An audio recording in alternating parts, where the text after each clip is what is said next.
Massive open online courses have made it easy for people to gain access to quality educational materials and training. As good as most MOOCs are, they are designed for international audiences. Thankfully, a few startups in the edutech space are creating similar platforms targeted at primary and secondary students. One of such is Passnownow.com, founded by Toyosi Akerele-Ogunsiji, founder, Passnownow.com.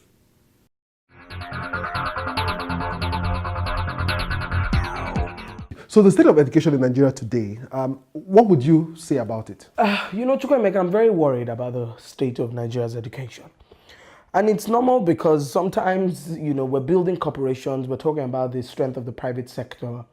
We're looking out for leaders, quality leaders, very conscientious, very well prepared for public office. And we're not raising children that have any form of competitive advantage over their colleagues in other parts of the world. Number two, I don't see the commitment on the side of the government, and even on the side of the private sector, to be able to elevate the quality of education, and maybe even the stakeholders. Perhaps the most important stakeholders in the education system, who are the teachers.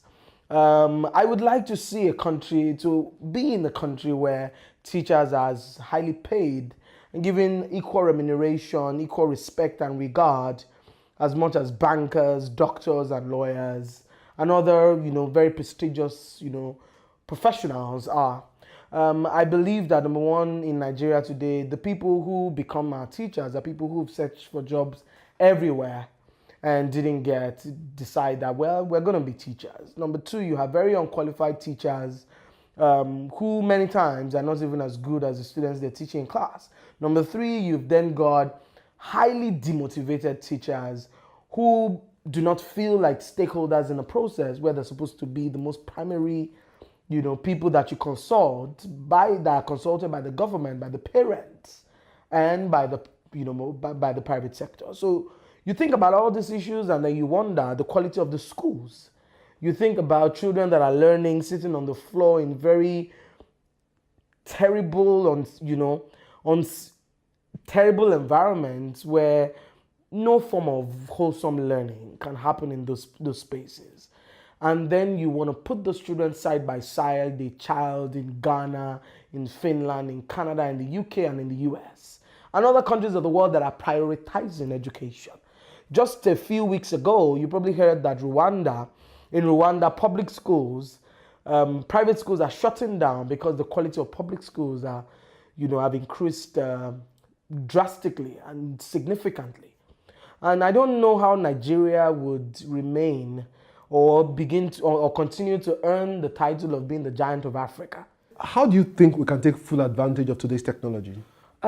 First, I think that technology would be a very potent tool in the transformation of Nigeria's education.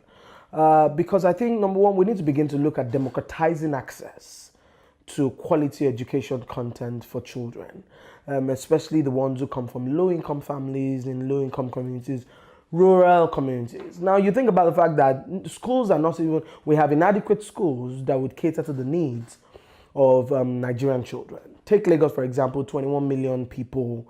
The number of schools that you have would not. And Lagos is like a staple success story where you talk about Nigeria's education in Nigeria, correct?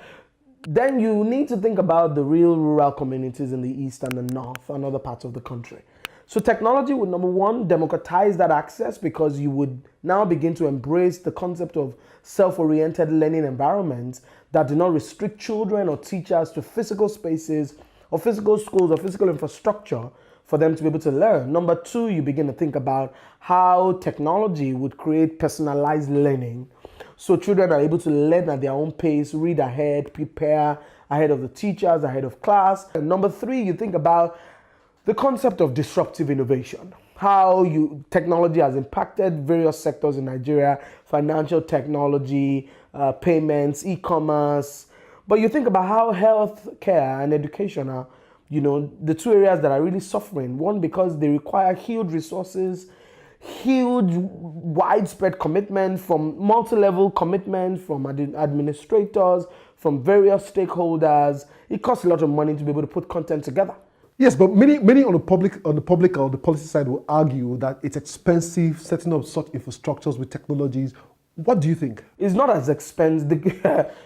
Someone said that if you think that education is expensive, try ignorance. It's not as expensive. It's cheaper to build a huge technology framework that provides access, that provides an open source where